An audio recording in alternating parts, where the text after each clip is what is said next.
One step back, two steps to love. He's starting to pull away.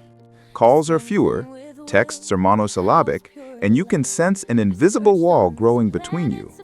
What's your first reaction? Panic. You try to fill the void with more calls, more attention, more "what's wrong?" questions. But the harder you press, the further he retreats. Sound familiar? Today, we won't talk about manipulation or dating tricks. We're diving deep into psychology, straight to the teachings of Carl Jung, to understand why a man needs space. We will explore how, by giving him this space correctly, you won't lose him, you will in fact reignite his love with new power. This isn't about taking a step backward. It's one wise step forward toward genuine intimacy. Ready? Let's go! Hit the like button and subscribe if this topic resonates with you. Why is he distancing himself? A Jungian view. To truly understand what's happening, we need to look at two key Jungian concepts, the anima and projection. The anima is the unconscious feminine image within every man's psyche. It is not a specific woman, but rather a collective archetype, an ideal that he searches for in the real world. In the early stages of a relationship, a man often projects this ideal image onto you. He sees you not so much as a real woman, but as the embodiment of his dream, his anima. This is why everything feels so magical at the start. He's captivated, he idealizes you, and it seems like you are the center of his universe. But this euphoria can't last forever. Sooner or later, reality sets in. He starts seeing the real you, your habits, your flaws, your separate desires. This is where the breakdown occurs. His projection starts to shatter. His distancing isn't always a sign of fading feelings. It's often an unconscious attempt to figure out, who is this woman really? And who am I beside her? He needs space to detach his ideal image from you and see you for who you truly are. This is a necessary stage of maturation for both him and the relationship. Type the word projection in the comments if you now understand what happens at the start of a relationship. One step back, two steps to love. What is the right space? So he needs space, but how do you give it to him the right way? Psychologists advise you to not just physically withdraw, but emotionally too. From a Jungian perspective, however, this period is a unique opportunity for your own growth. While he goes through his process, you should focus on what Jung called individuation, the journey of becoming a complete whole self. This isn't about selfishness. It's about deep self-discovery and self-development. 1. Meet your animus. If a man has the anima, a woman has the animus, the unconscious masculine image in her psyche. This is your inner masculine energy, logic, decisiveness, and the capacity for action.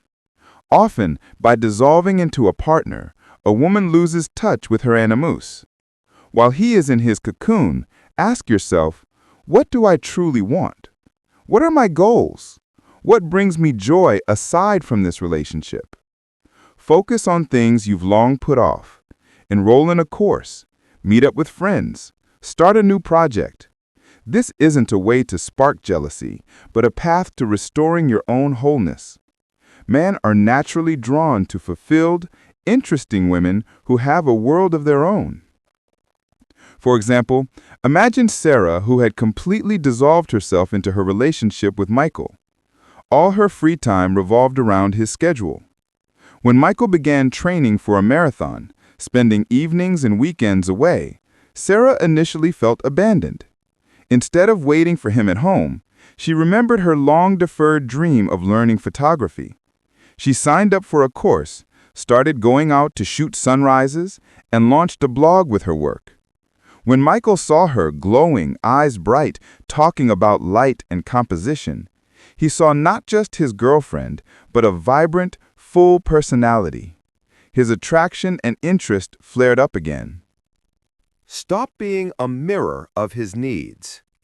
Women who are negatively driven by their animus may unconsciously try to anticipate and satisfy all of a man's desires, striving to become his ideal. But this is the path to losing yourself. Use this time to understand your own boundaries and needs.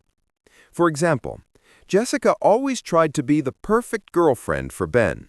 He loved rock music, so she listened to it, even though she adored jazz. He loved spicy food, so she cooked it, even though she couldn't tolerate the heat. When Ben started pulling away, Jessica, instead of trying to please him more, decided to return to herself. She started going to a jazz club with a friend and cooking her favorite pasta for herself. She stopped being his reflection. Ben, confronted with her genuine tastes and desires, was surprised but intrigued. He realized he wasn't next to a blank copy, but a person with her own unique world. 3. Don't try to save or control him. The desire to immediately fix his problem and restore things to how they were is a trap. It's important for a man to move through his internal processes on his own. Give him the space to handle it himself. This will strengthen him and earn you his respect. Respect is one of the key priorities for men in a relationship. For example, when David started having problems at work, he became quiet and withdrawn. His girlfriend, Emily, immediately rushed to save him. She offered advice, tried to cheer him up, and called his friends to find out what was happening. David became irritated and closed off even more. Emily then changed tactics. She simply said, "Honey, I see you're having a tough time. Know that I'm here, and when you want to talk, I'll listen." After that, she stopped pushing and focused on her own life. A few days later, David came to her himself, hugged her, and began sharing his worries. He felt trusted and respected in his ability to cope on his own. Drop insight in the comments if you agree that time apart is an opportunity for personal growth. The result, from projection to real love. What happens when you give him this space wisely? He returns, but he returns not to the ideal image he created, but to the real, whole woman. He sees that your world doesn't revolve solely around him, that you are a self-sufficient individual. This evokes not only attraction, but deep respect. By lifting the projections, you both gain a chance to build a relationship based not on illusions, but on truly accepting each other. This is the path to the mature, conscious love that Jung wrote about. He starts loving you, not his fantasy. Remember, true intimacy is born not from total control, but from trust and freedom. The freedom to be yourself, and the permission for the other person to be himself. Sometimes, to become truly closer, you need to take one step back. I hope this was useful and helped you look at difficult relationship moments from a new perspective. Don't forget to hit the like button if this topic resonated. Subscribe to our channel so you don't miss new videos on the depth psychology of relationships. And of course, share your thoughts in the comments. See you later.